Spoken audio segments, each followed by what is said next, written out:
आणि ह्या कोकणातली लोक असत ना, ती समृद्ध होण्याच्या मागे लागलेली असत, पण मुंबईत रवलेले त्यांचे जे चाकरमानी असत ते अजून त्यांचं धीर होणार नाही, कोकणात येऊन स्थायिक होतो.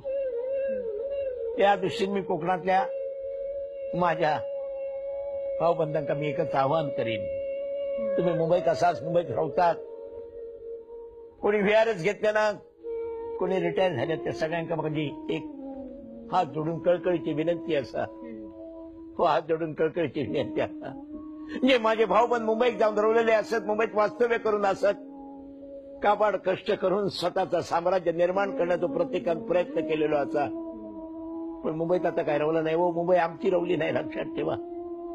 मुंबई केव्हाच परप्रांतीयांच्या हातात गेली, ते काही एक करू शकत नाही. आता भाषावर रचना झाली, प्रत्येकाक या ठिकाणी रवण्याचा हक्क असा, पण दुसऱ्याच्या हक्कावर पाय देण्याचा कोणाचाही हक्क नाही, यात मग सांगायचं असा. आणि या दृष्टिकोनातून माझी मुंबईत केलेली कोकणातली माणसाचे अशी धडपडतात, अंधारात अशी कडमडतात, कोणा काय मार्ग दिसत नाही, कारण त्यांना मार्ग दाखवणारा माणूस भेटत नाही. तर मुंबईत राहणाऱ्या माझ्या चाकरमान्यांका सगळ्यांका हात जोडून विनंती करूची असा, ही तुमची कोकणातली जमीन, ही कोकणातली घरं तुमका जर वाचवची असतील तर येवा माझ्या गावाल्यानं, कोकणातल्या माझ्या भाऊबंधांनो कोकणात येवा, कोकणात वास्तव्य करा, तुमची जमीन तुमची घरं वाचवा. नाहीतर बाहेरच्या गावातले लोक येऊन जमिनीने घरा काबीज करूक लागले, त्यांचं काय दोष नाही. तुम्ही जर घरा उघडी टाकून गेलास, जमीन जर मोकळी टाकून गेलास, तर ते सगळे घराने जमीन काबीज करतले.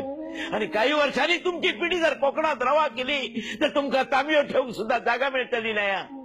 म्हणून मका सगळ्यांका हात जोडून विनंती करूच्या, जे रिटायर झाले त्यांनी व्हीआरएस घेतले नाही, त्या सगळ्यांका हात जोडून सांगायचा, येवा माझ्या गाववाल्यांनो, येवा कोकणात, येवा आपला वास्तव्य वाढवा, कोकण वाचवा, कोकण बचाव करा आणि कोकणाचा विकास करा.